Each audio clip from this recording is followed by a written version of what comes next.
Blessed morning sa ating lahat. This is the first Sunday of the month of June, June 7, 2026. At salamat sa Diyos dahil tayo ay nagkatipon sa ating minamahal na iglesia. Dala-dala natin, bearing in the name of Christ Jesus. Dala natin ang pangalan ni Jesus sa ating buhay, ang Jesus na ating tagapagligtas, ang kanyang biyaya at ang kanyang pag-ibig ay mag-umapaw sa ating mga puso ngayong umaga.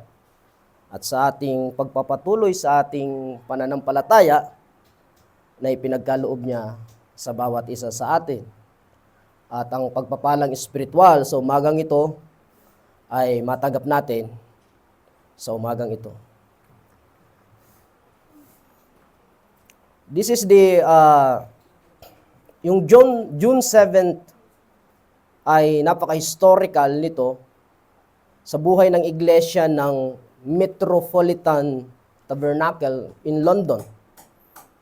Merong noong June 17, 1891, the famous English Baptist preacher Charles Haddon Spurgeon, known as the Prince of Preachers, ito yung kahuli-hulihan niyang pag-deliver ng sermon sa iglesyang kanyang pinaglingkuran sa loob ng 40 taon.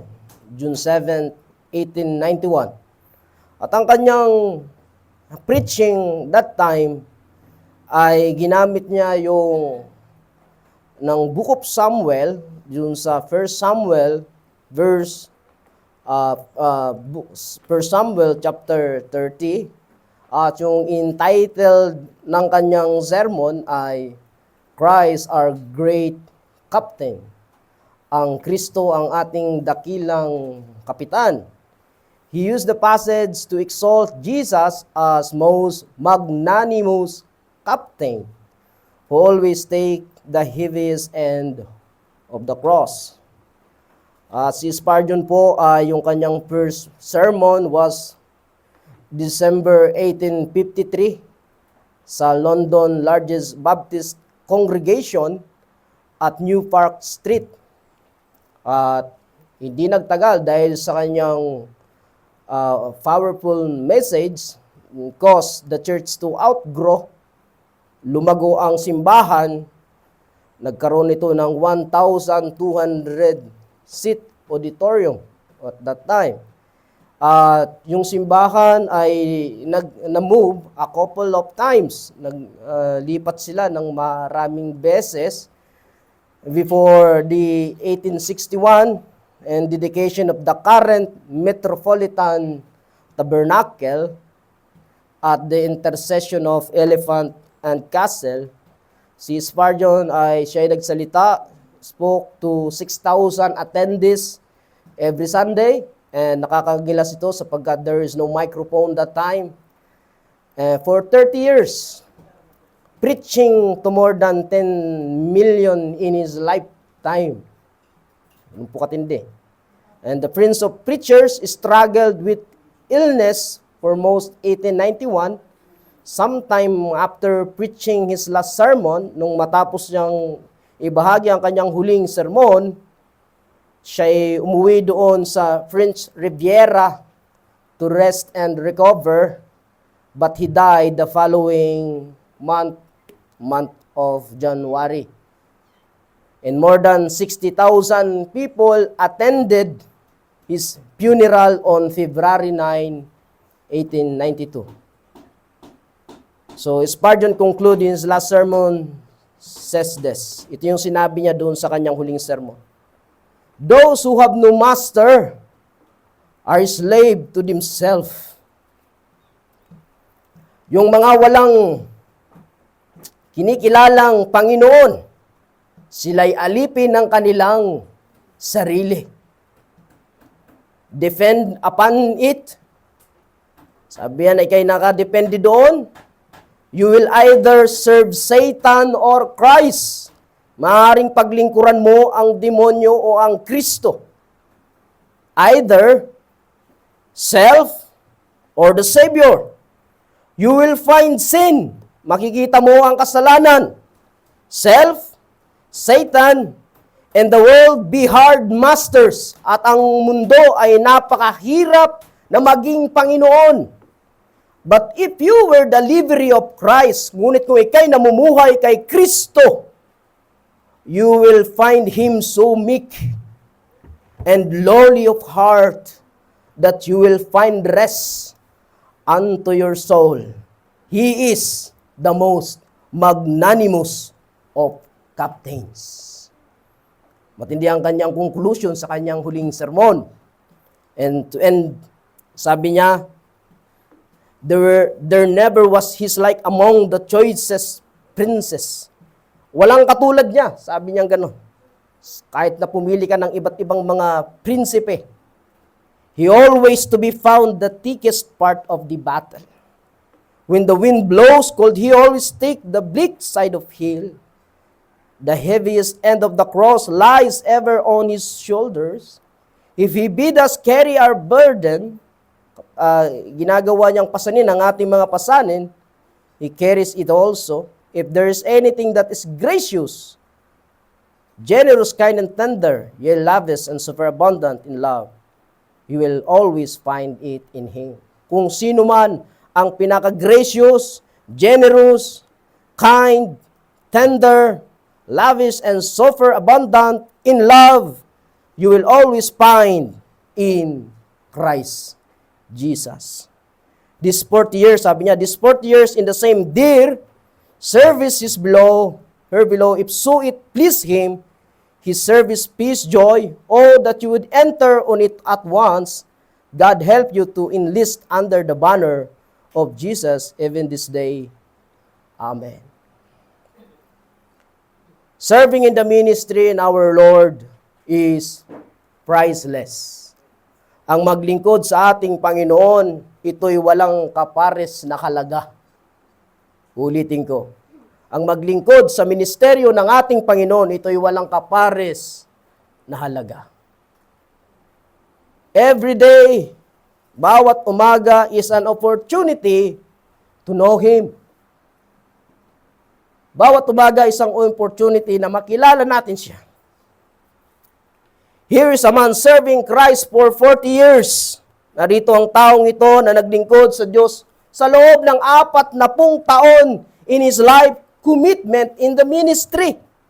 But here is a man humbly as he grow to the knowledge of our God. Ngunit kahit na sa 4 na taon niyang paglilingkod, siya ay na isang taong mapagpakumbaba habang siya'y lumalago sa karunungan patungkol sa ating Panginoon. And God poured out His love to Christ. And this morning, at ngayong umaga, mga minamahal kong mga kapatid sa Panginoon, my sermon will be entitled, The Knowability of God. Ang kaalaman patungkol sa Diyos. And there are 3 points on this preaching. Una, the necessity for God to reveal Himself to us. Ang kahalagahan na ang Diyos ay nagpahayag ng Kanyang sarili sa atin. Pangalawa, we can never fully understand God. Hindi natin kayang arukin ang Diyos o ang kalaliman ng Diyos. At pangatlo, yet we can know God truly. Ngunit makikilala natin siya ng totoo. Our text will be found on the book of Romans. If you have a Bible, you can open it in the book of Romans, chapter 1, verses 19.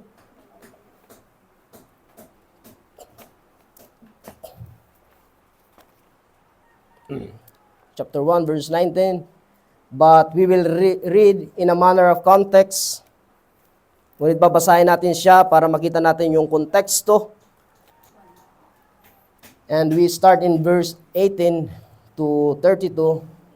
But we will focus on verse 19. At ganito pong sinabi, verse 18 to 32. For the wrath of God, okay, babasahin ko sa wikang Ingles. For the wrath of God is revealed from heaven against all ungodliness and unrighteousness of men who hold the truth in unrighteousness. 19. Because that which be known of God is manifest in them, for God hath showed it unto them. 20. For the invisible things of Him from the creation of the world are clearly seen, being understood by the things that are made, even His eternal power and Godhead, so that they are without excuse. And 21, because that when they knew God, they glorified Him not as God, neither were thankful, but became vain in their imagination, and their foolish heart was darkened. 22, professing themselves to be wise, they became fools. And 23, and changed the glory of the uncorruptible God into an image made like to corruptible men, and to birds, and four-footed beasts, and creeping things.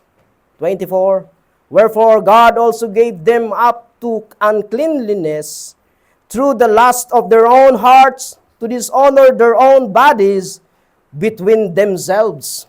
25, who changed the truth of God into a lie, and worship and serve the Creator more than the Creator, who is blessed forever. Amen. 26, for this cause God gave them up unto vile affection, for even their women did change the natural use into that which is against nature. 27, and likewise also the men, leaving the natural use of the woman, burn in their lust outward another, men with men, working that which is unseemly, and receiving in themselves the recompense of their error which was met. 28, and even they that not like to retain God in their knowledge, God gave them over to the reprobate mind, to those things which are not convenient. And 29, being filled with all unrighteousness, fornication, wickedness, covetousness, maliciousness, for all in vain, murder, debate, deceit, malignity, whispers. 30, backbiters, haters of God, and despiteful, proud, boasters, inventors of evil things, disobedient to parents. 31, without understanding, covenant breakers, without natural affection, implacable, unmerciful. And the last verse, who knowing the judgment of God, that they which commit such things are worthy of death, not only do the same, but have pleasure in them that do them. If we read in Tagalog, pag tinignan po natin yan sa Tagalog, ang sinasabi po dyan ay, ang Diyos ay nagpahayag,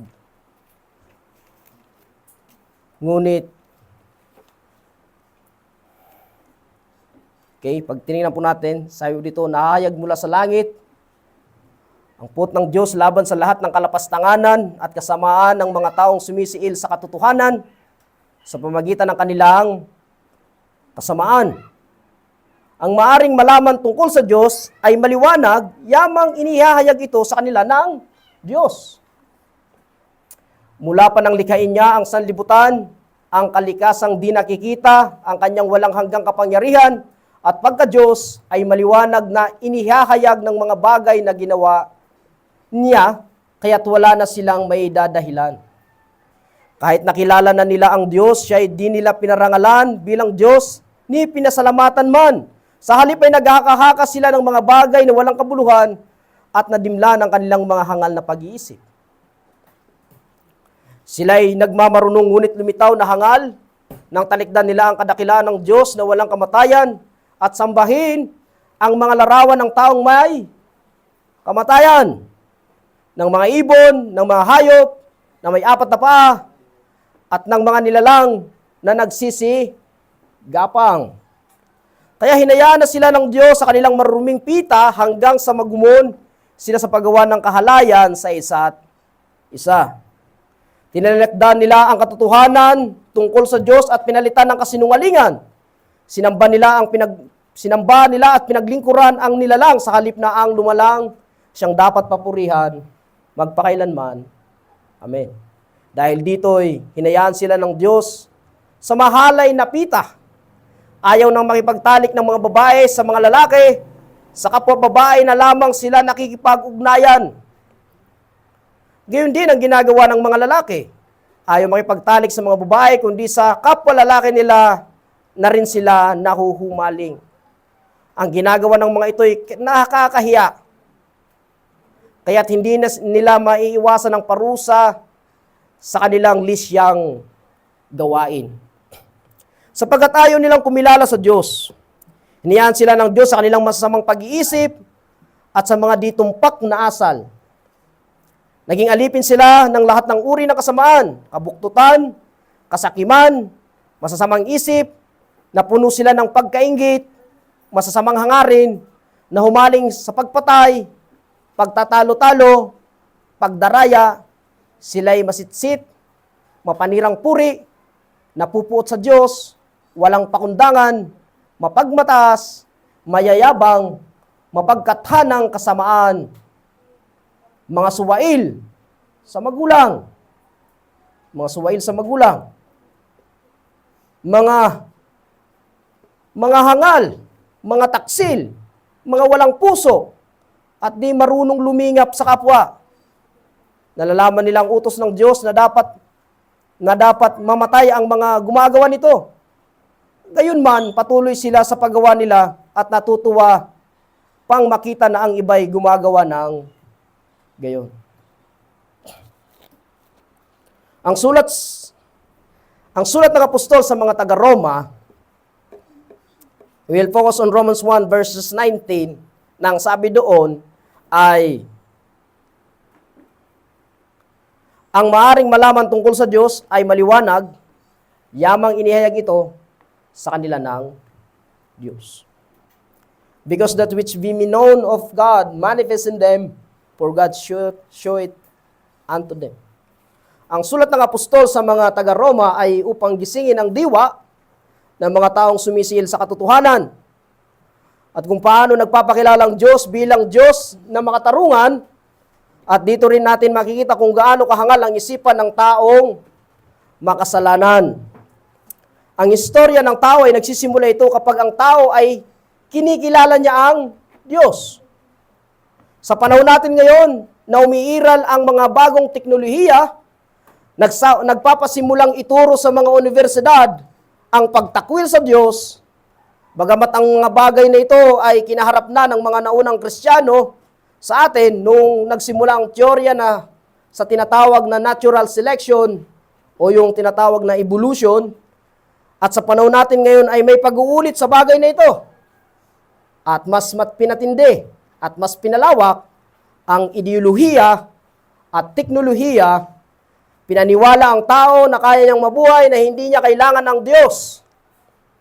Pinalitan ng relihiyosong pagtanaw sa espiritual na kalalagayan, naging mas sentro ng buhay ng tao sa panahon natin ngayon, ang teknolohiya. Abala ang tao sa mga bagong pagtuklas at paglikha ng mga bagay na makapagbibigay sa kanya ng pansariling kaligayahan. Kaya sa panahon natin ngayon, nahirati din ang iglesia. Minsan ay napasok na din ng mga ganitong sistema. Nung mga nakarang taon, ay balita na sa isang church sa Canada, ang preacher ay AI. At sa panahon natin ngayon, maraming mga preacher ang tumatayo sa unahan na gumagamit ng ready-made na preaching galing sa internet at yung tinatawag na ChatGPT. Napasok ang iglesia ng ideolohiyang tinatawag na pragmatismo. Kung may mga pagkakataon kayo, ay research niyo po yung mga word na binabanggit ko rito. Ito'y malaking hamon sa panahon natin ngayon. May mga pastor sa panahon natin ngayon na ayaw mag-aral ng theology. Ito'y nakakapangilabot Ang mga ganitong klase ng pastor ay walang karapatang mangaral sa pulpito. Magtanim na lang kayo ng kamote, maigi pa. Ibenta nyo sa saod tuwing Sabado.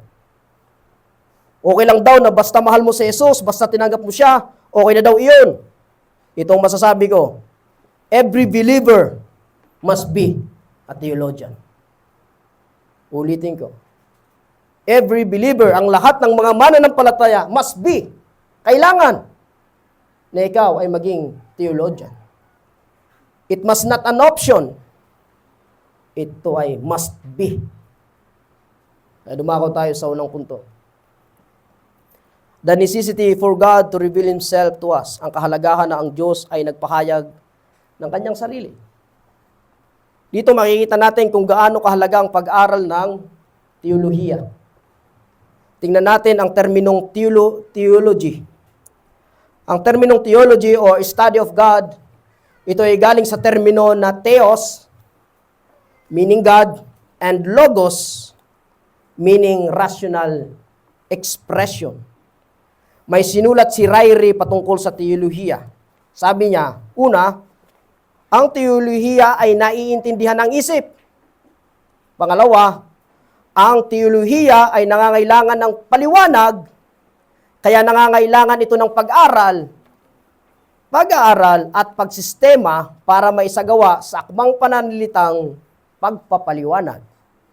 At pangatlo, ang teolohiya ay dapat nakasalig sa salita ng Diyos sa pamagitan ng pag-aaral ng Biblia, kaya ang teolohiya ay pagtuklas, pagsistema, at pagpapakita ng mga katotohanan patungkol sa Diyos. Kaya hindi pwedeng i-disregard ng iglesia ang Kristiyanong teolohiya, yung tinatawag nating Christian theology. Sapagkat dito lang mas maunawa ng mga taong mananampalataya ang Diyos na ating sinasamba kung sino nga ba siya. Kaya talagang papasok ang isang individual kung nais mong mas makilalang Diyos na iyong sinasamba ay papasok ka sa sistematikong pag-aaral tungkol sa Kanya. Alam natin na napakahalaga ng papel na ginagampanan ng teolohiya sa historya ng siyensya, ngunit sa panahon natin ngayon, ito ay hindi na makatotohanan. Nadanalangin ako dito na sana magkaroon tayo ng campus ministry sa mga susunod na panahon. At hamunin ng mga kabataan na magpasimula kayo sa inyong mga paaralan. Huwag yung itikom ang ibibig ninyo. Pakilala niyo ang Diyos na sinasamba ninyo. Ngunit paano niyo may papakilala ang Diyos na sinasamba ninyo kung kayo mismo ay hindi niyo siya kilala? Kung kayo mismo ay tamad na magbasa ng Biblia. Nahahalata ang taong hindi nagbabasa doon pa lang sa kanyang pagbabasa. Dahil kung ikaw'y nagbabasa, malalaman mo kung ano yung binabasa. Sabi ni Thiessen in his systematic theology, itong sinabi niya, until rather recent times, theology was considered the queen of sciences. And systematic theology, the crown of the queen. But today, the generality of so-called theological scholarship denies that it is a science, and certainly the idea that it is the queen of the sciences. Sabi ni Thiessen, noong mga panahon, ang theology ay kinukonsidera na rena ng mga siyensya.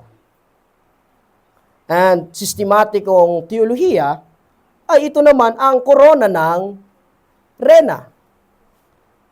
Pero sa panahon natin ngayon, sa generality, ang tinatawag na theological at sa mga scholarship, ito ay dinideny na sa panahon natin ngayon. Even science, and certainly the idea that is the queen of the science. Why? Because maintindihan natin na maraming siyentipiko o mga sabihin natin, mga scientists, they do not believe in God. But there are scientists that believe in God. O hindi lahat. Pero din naman meron. Kaso, minority lagi ang naniniwala. That's why theism in his systematic theology states that saying. At sabi ni Bancroft, sabi niya, it aims in the ascertainment of the facts concerning God and the relation between God and the universe. Ang systematic theology daw ay ang ini-aim nito, ang mga katotohanang tungkol sa Diyos at ang relasyon ng Diyos sa kinabuan, universe. Ito ay exhibition of these facts in their rational unity. Ang katotohanan ito ay sa pamamagitan ng rason na nagkakaisa as connected parts of formulated and organic system of truth. Ito ay galing sa Christian Theology ni Emery H. Bancroft at nilagay ko rito. At isang theologian nagsabi about sa theology, si Charles Hodge. Charles Hodge was the principal of Princeton Theological Seminary and later on napalitan siya na B.B. Warfield. At itong sabi niya sa kanyang systematic theology. Sabi niya, what is theology? Ano ang teolohiya? Is already answered. Sabi niya gano'n. If natural science be concerned with the facts and laws of nature, theology is concerned with the facts and principles of the Bible. Okay. Kung ang natural daw na siyentipiko o siyensya, ang concern nito ay ang mga katotohanan ng batas ng kalikasan, ngunit ang teolohiya naman ay ang tinitingnan nito, concern nito doon sa mga katotohanan ng prinsipyo ng Biblia. If the object of the one be to arrange and systematize the facts of external world and to ascertain the laws by which they are determined, the object of the other is to systematize the facts of the Bible and ascertain the principles of general truths which those facts is involved. Kaya kung makikita natin, kapag sinabing siyensya, ano ba ito? Siyempre, papasok doon ang tinatawag na math, biology, chemistry, electronics, logic, etc. considered sciences o siyensya. Ito naman ang arts. Ang arts ay sining, saan ito nakabase? Psychology, language, history, art, philosophy, etc. are the arts. Saan nakabase ang siyensya? The sciences are based on discoverable facts. Nakabase ang siyensya doon sa mga natutuklasang mga katotohanan. At sinisistema ang mga katotohanan. Kumbaga, para masunod-sunod ay sinistema. Biology. Ito yun. Kasama ng mga ito. Mathematics, kasama din dito. Isa, hindi labo-labo. Kundi, nakasistema. Yeah? So, yung arts naman, saan naman nakabase? Yung arts ay based on thought. Sa isip. Creativity of the mind. And hand. Siyempre, kasama doon yung tinatawag na philosophy. Etc.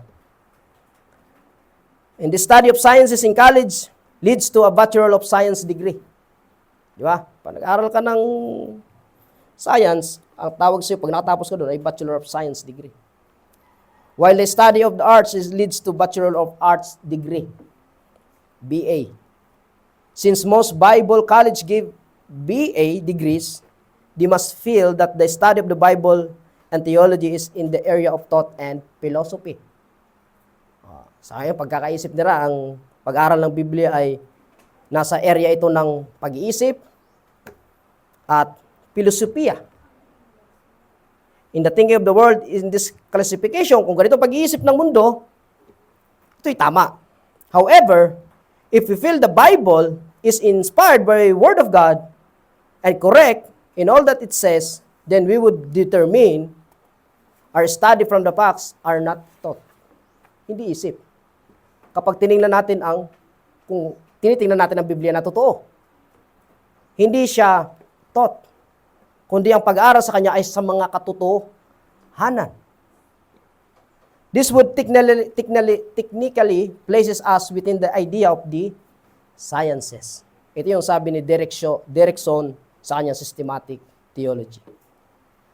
In the past, all sciences allowed for God within their ideas.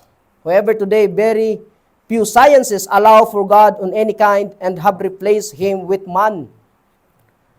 Does that remind of you any passage in the Scripture? Kaya nga tinignan natin kanina sa Romans 1 verses 19, because when they knew God, kilala nilang Diyos, glorified Him not as God, neither were thankful, but became vain in their imagination, and their foolish heart was darkened.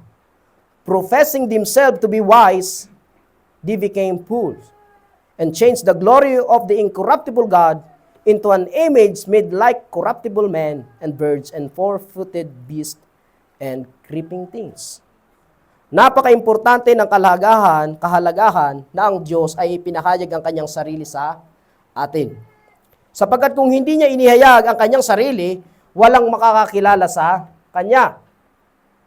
Lahat ay manghuhula tungkol sa kanya at kung sino siya.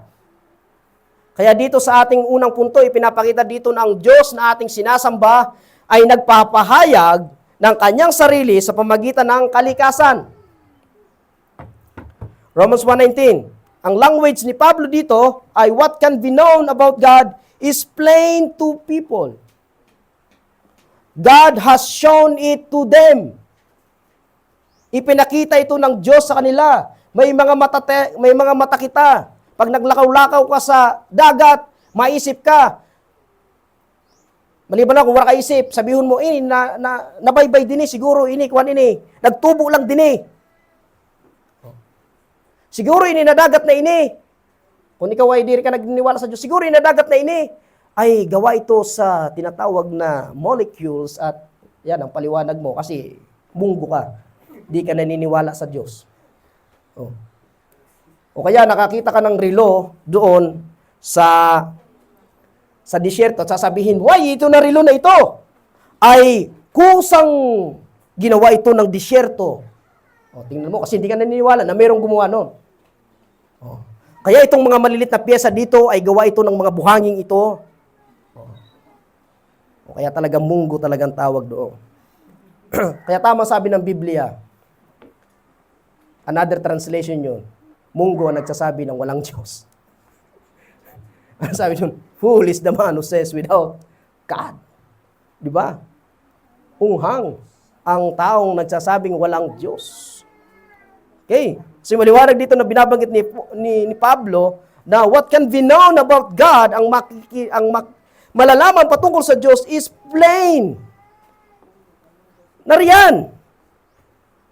Plain to people. God has shown it to them. Kaya nga tingnan mo yung katabi mo. Siya lang ng Diyos. O kung by accident, siguro ang irong niya nasa likod. Imagine mo yung pet mo nasa noo mo. If you are by an accident na naging tao, o kung ikaw naman ay galing sa unggoy, ay tingnan mo yung katabi mo kung mukhang unggoy. Okay.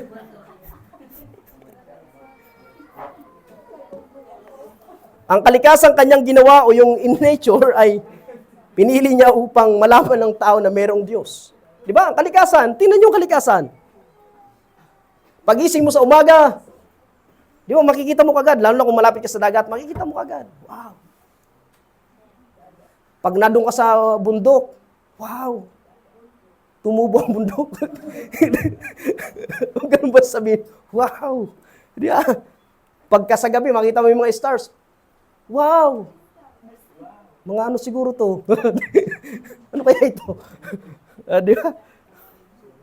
Siguro mga aninipot ini. Nadrag ko.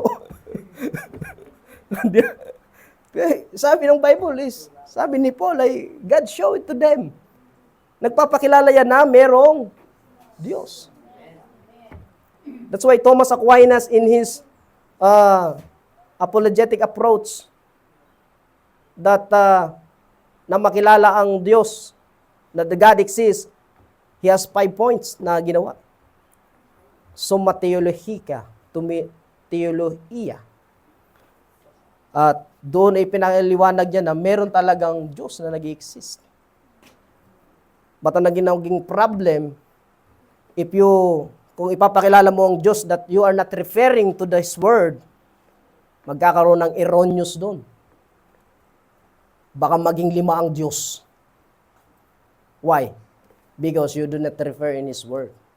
Kaya kung magpapakilala ka na merong Diyos, what is your reference? His word. His word. Kaya makita natin, nasabi dito, ang kalikasan, kanyang ginawa o yung nature ay pinili niyang upang malaman ng tao na merong Diyos, sapagkat ito ang kanyang nais. At kapag pinag-usapan natin ang personal na kalaman patungkol ng Diyos ay nagliligtas, ganitong sinabi ng ating Panginoong Hesus. Sabi niya, no one knows the Son except the Father. And no one knows the Father except the Son. And anyone to whom the Son chooses to reveal. Oh. Ibig sabihin nun ay, walang nakakakilala sa anak maliban sa ama. At walang nakakakilala sa ama maliban sa anak. At walang makakakilala sa anak kapag hindi niya piniling ipahayag ang kanyang sarili. That's why you are here. Because God revealed Himself to you. Through His Word. Hindi ka naparito dahil na naginip ka kagabi. At sasabihin mo sa akin, kinausap ako ng Diyos, Pastor, kagabi. Ito ang sinabi niya sa akin. Bukas ng umaga, alas 7, maligo na ako at pumunta na ako ng church. Kaya po ako narito. Meron bang ganun dito? O kaya naman, nakakita ka ng, huwag kayong kasi meron mga nangyayaring ganyan. I was in mission, mga panahon ko. I was putting church, pioneering in Laguna. Hindi ko babanggitin ng pangalan, but talagang totoo nangyari. Sabi niya sa akin, when I was preaching, Pastor, kaya ako narito, dahil humingi ako ng sign sa Diyos. Kaninang umaga, pagising ko, nakakita ko ng puting paru-paro. And that's why I'm here. Kaya, nung nawala ang puting paru-paro, nawala na din siya. And that is reality. When you are not, kung hindi mo kinikilala ang Diyos through His Word, manghuhula ka kung sino ang Diyos. Di ba? Manghuhula ka kung sino ang Diyos. At ang ganitong klaseng kaalaman o karunungan o yung wisdom na sinasabi dito ni Lord Jesus Christ na patungkol sa Kanya ay hindi matatagpuan sa kalakasan ng tao. Amen? O karunungan nito. Sapagkat ang karunungan ng Diyos, sabi ng 1 Corinthians 1:21, the world did not know God through wisdom. Sabi dito, 1 Corinto 1:21, sapagkat ayon sa karunungan ng Diyos, hindi niya pinahintulutang siya'y makilala ng tao sa pamagitan ng kanilang karunungan. Sa halip, minarapat niyang iligtas ang mga nagpapasakop sa Kanya sa pamagitan ng magandang balita na aming ipinapangaral na sa tingin ng iba'y kahangalan. 1 Corinto 2:14, sapagkat ang taong hindi nagtataglay ng Espiritu ay hindi kayang tumanggap ng kaloob mula sa Espiritu ng Diyos. Para sa kanila kahangalan ang mga iyon at di nila nauunawaan, sapagkat ang mga bagay na espiritual ay maunawaan lamang sa paraang espiritual. Juan 1:18, kailanmay wala pang tao nakakita sa Diyos, ngunit ang natatanging Diyos na pinakamamahal ng Ama ang nagpapakilala sa Ama. Kaya, if you know Jesus Christ, you know the Father also. Kaya hindi sapat ang malaman na merong Diyos. Hindi sapat yon na malaman mo na merong Diyos. Yes, nakakatulong yon na malaman mo na merong Diyos. mahalaga na malaman na merong Diyos. Tama. Ngunit ang bagay na malaman na merong Diyos ay hindi nakapagliligtas. Dahil marami akong kilala na sabi, ako'y naniniwala sa Diyos. Pero hindi nagsisimba. Ang buhay ay magulo. Ang buhay ay patapon. Pero naniniwala sa Diyos. Kaya ang paniniwala sa Diyos ay hindi nakapagliligtas. Maaring ito makatulong. Kaya maaari kang maging theologian na hindi ka ligtas. Ang demonyo nga nakikilala ang Diyos. Nanginginig pa. Ngunit hindi siya naligtas doon sa kanyang nalalaman. Si Orpheus at si Homer ay tinawag din ng mga theologian sa mga Greeks or Griego dahil sa kanilang mga likhang mga tula patungkol sa kalikasan ng mga Diyos. Ngunit hindi ito nakapagligtas sa kanila. Maaring ito'y makatulong, ngunit nangangailangan pa rin ang tao ng habag ng Diyos. Ang Diyos na itong tunay ay magpapahayag sa tao at walang ibang paraan para makilala siya kundi sa pamagitan ng kanyang salita o yung tinatawag nating sola scriptura. Ang kahalagahan ng pagpapahayag ng Diyos ay nakikita din na katotohanan sa pamagitan ng mga taong makasalanan. Dahil sa maling pag-interpret ng kapahayagan ng Diyos na makikita sa kalikasan, kaya sabi doon, those who by their wickedness suppress the truth are those became futile in their thinking and their senseless mind were darkened and they changed the truth of God for a lie. Ipinalit nila ang katotohanan sa Diyos sa kasinungalingan. Kaya nangangailangan ng salita ng Diyos kung i-interpret natin ang tinatawag na natural revelation ng tama. Natural revelation itong kalikasan, kapahayagan. Kapag i-interpret ito ng tama, dapat yung referensya ay ang salita ng Diyos. At ang ebidensya na hindi gumamit ng Biblia ay hundreds of false religions in the world are evidence of the way sinful people. Meron nga nagtayo ng simbahan na kinakausap lang siya eh. Matindi yun. Not basis on the Bible. Maaring kinukuha lang yung mga akma sa kanya doon sa Biblia. Ba't yung iba ay tinatapon niya? Kaya makita natin na napakahalaga ng pag-aaral ng teolohiya. Kaya kailangan natin na may guidance tayo ng Scripture. Dahil kapag hindi, ay mami-misunderstand at madidistort ang revelation about God found in nature kung hindi magbe-base tayo sa salita ng Diyos. Kahit sa panahon natin ngayon, even they claim that they are Christian group, nagkiklaim na Kristiyanong grupo or Christian church, but if that group, ngunit kung itong grupo na ito, at yung iglesyang ito is not lean on the sole authority of the Scripture, and their highest authority was not the Bible, probably they are being categorized to a cultic group. Naintindihan mo yung ibig ko sabihin? Hindi porke nagpapakilala silang Kristiyanong grupo, Kristiyanong simbahan, ngunit kung ang kanilang grupo ay hindi nakasalig sa salita ng Diyos o yung sole authority ng Scripture, at ang kanilang highest authority was not the Bible, hindi Biblia, sabi ko dito, probably they are being categorized to a cultic group. Sila ay kultong grupo who claim to wanna be not. And sad to say, nakakalungkot isipin, there are many of them. They are majority. Majority po ang mga ganito. But those who claim na mga nasa totoo talaga, they are few. Laging nasa minority ang katotohanan.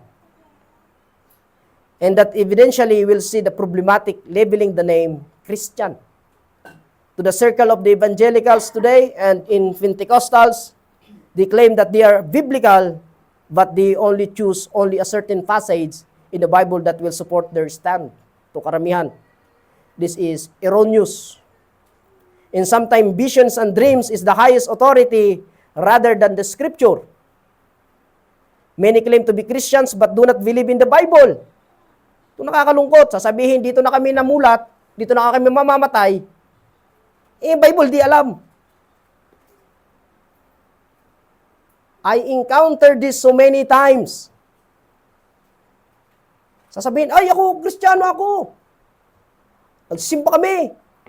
Kaputan mo kung may scripture na aram, wala. My goodness. Paano ka naging Kristiyano? Ang bata nga ni sa sunod sa simbahan, araman John 3:16, ikaw nagurangong ka na, di rin mo aram. Tapos sasabihin mo sa ako na, di na kami nabulat, di na kami mamamatay. Hala, sige, doon ka na mamatay. Kumbaga, kunhabo mo. Kasi naging Kristiyano ka, na diri ka naniniwala sa Biblia. At it's impossible to claim that you are Christian na do not believing in the Word of God. Imposible yun. Na i-claim mo na ikaw is Kristiyano at di ka naniniwala sa Biblia. Mysticism ang tawag sa iyo. Mystiko. Feelings and emotion are their basis on their faith. Pero mga ganito, pag maluyang kalawason, ay maluyang pagtubod ko niya. Mga sukod sini, kadaghanan sukod sini.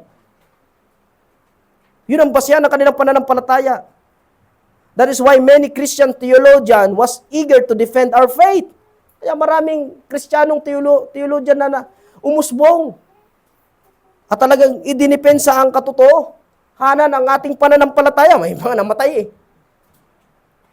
Pinaglalaban lang ang katotohanan. It cost their life.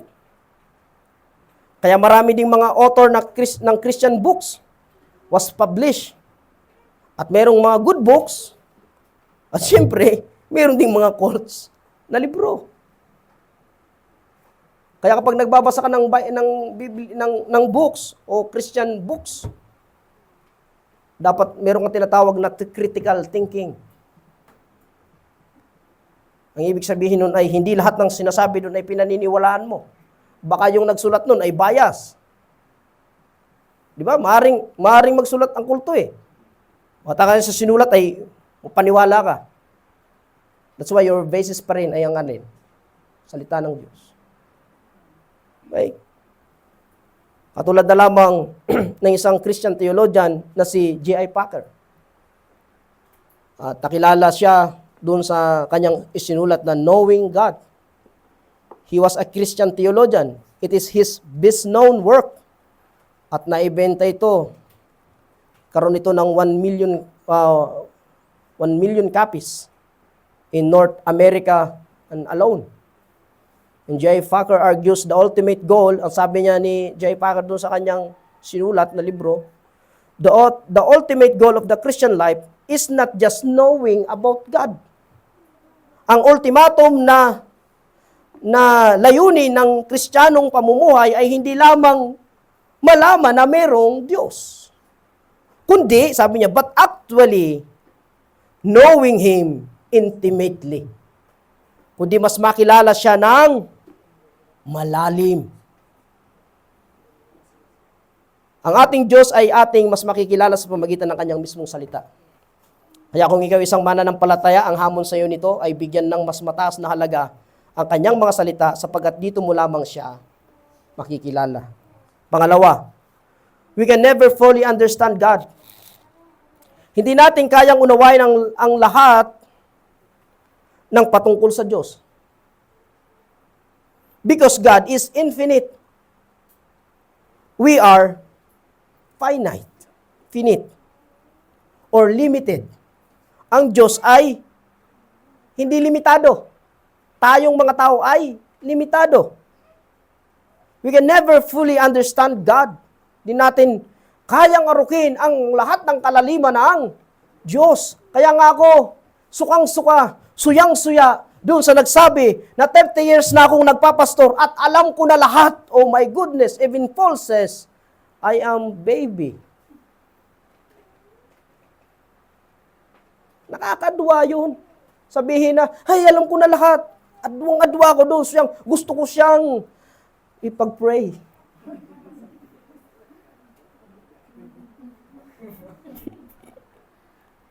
Ipanalangin.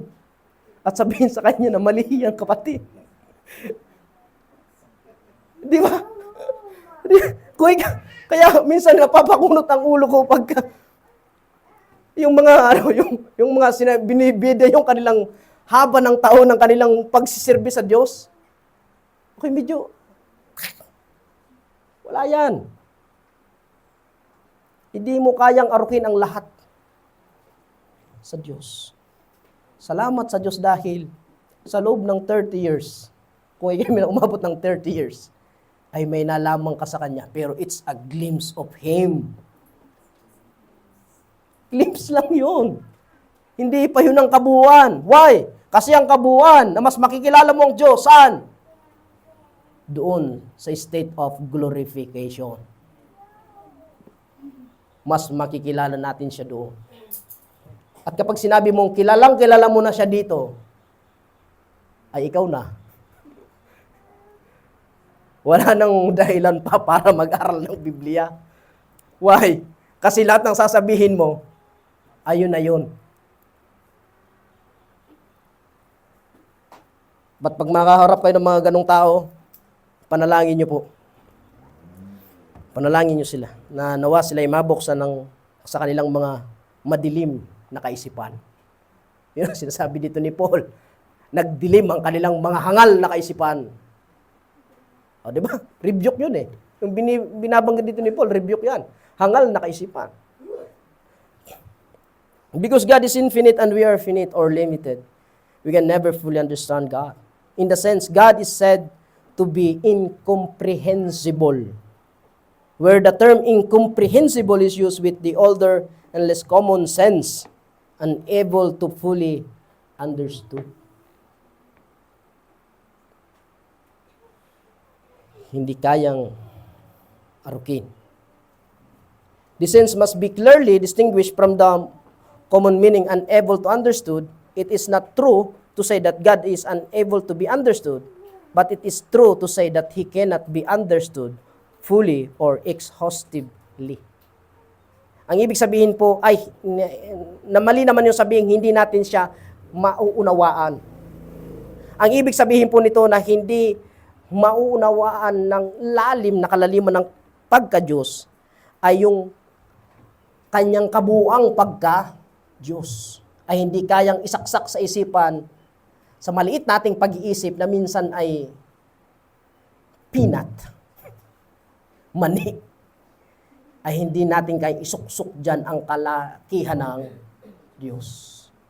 But we can understand God. But we cannot fully understand exhaustively. Kaya nga, wag mong pilitin.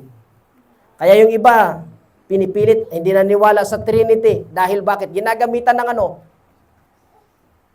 Ng mathematics. Logic. O di ba? O, may Diyos Ama. Ang Diyos Anak. Diyos Espiritu. Opera ng Diyos. Opera. Tulog. But the Trinity cannot be found in mathematics. It cannot be found in logic. It can be found in the Word of God. Pag ginamitan mo ng logic at saka mathematics, hindi mo talaga kayang isipin na isang Diyos na ito. That's why, katulad din ito. Kapag pinilit ng isip, ang mangyari, ay maaari ka talagang, sabi ng iba, nakakabaliw ang pag-aaral ng Biblia. Gusto kong i-correct yun. Hindi po nakakabaliw ang pag-aaral ng Biblia. Ang nakakabaliw ay yung isipin mo ang lahat-lahat na kaya mong unawain. Yung mga bagay na para sa Diyos, leave it to God. Dahil kung ang Diyos na ito ay nasa isipan mo ng lahat-lahat niya, hindi na Diyos ang ating pinag-uusapan. Kasi kaya na pala siyang ipasok sa maliit mong pag-iisip.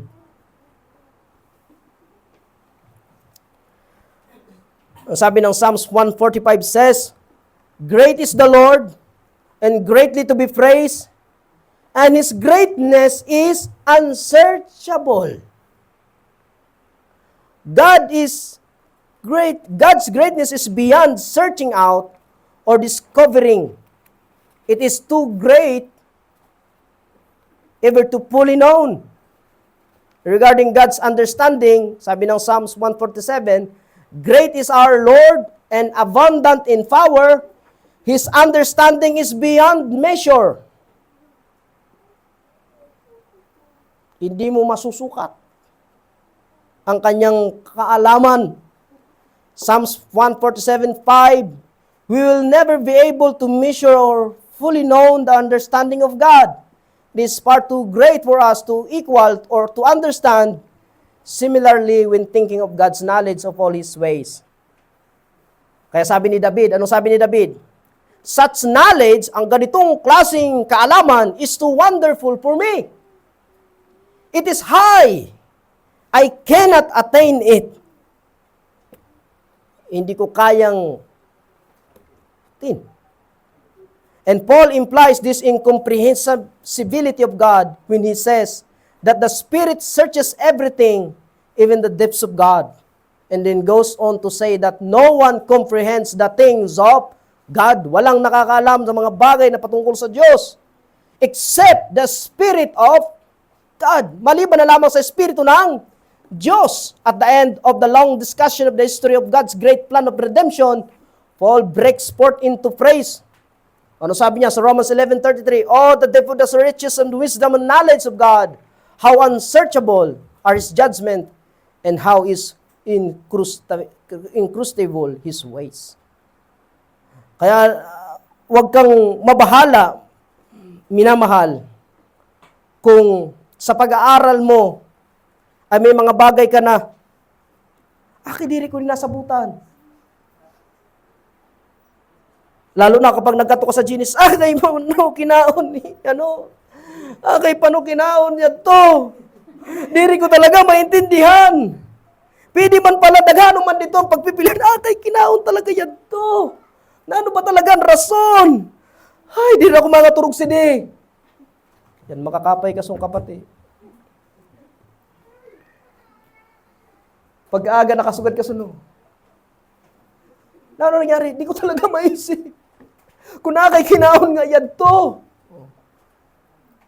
Di ba?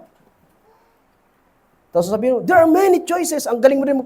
There are many choices. Marami doon. Sabi ng Diyos, marami kang makakain dito. Huwag lang ito. Pero kaya to talaga.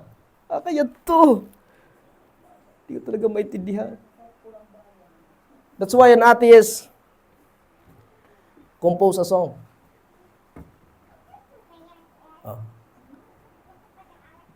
Yung Pantera na banda. May katay na Cemetery Gates. Sabi doon, Reverend, why there's confusing? Crucify with no sin. Nagtatanong din. Bakit ka naman? Talaga maisip. Sabi ni Martin Lloyd Jones, sabi niya, bakit? Sabi ng mga mayaman, sino magliligtas sa atin? Yung matalino? Sino kailangan natin? Itong Kristo na napako sa cross, itong karpentero na ito, paano ko maniniwala sa kanya? 3 kotse ko. Ferrari. Di ba? Maraming mga asawa. Ba't ako makit ko gustong kilalanin yung Kristo nyo? Pobrihon mo yung na Kristo mo. Pinako sa cross. Ganyan sabi ng mga taong hindi nakaka-unawa dahil gustong alamin. Sometimes when I was in Nagcarlan, ganitong sabi sa akin ng isang tao doon, ang Diyos, ang demonyo, magkakuntsaba yun. Imagine mo sabi niya, ang Diyos, ang demonyo, magkakuntsaba yun. Aram na niyan mangyayari. Ako nalungkot ako sa kanya sa kanyang statement. Kaya di na ako nagtutubod. Di daw siya nagtutubod. Pero sabi niya, ang Diyos, ang demonyo, magkakuntsaba. Paano? Kaya sabi ko, paano mo nasabi? Paliwanagan daw sa ako. Siya mismo is confused in his words. Even the atheist says, there is no God. Pero ang tanong ko sa atheist, paano mo nasabing walang Diyos? How come that you say that there is no God? Hindi ba naniwala ka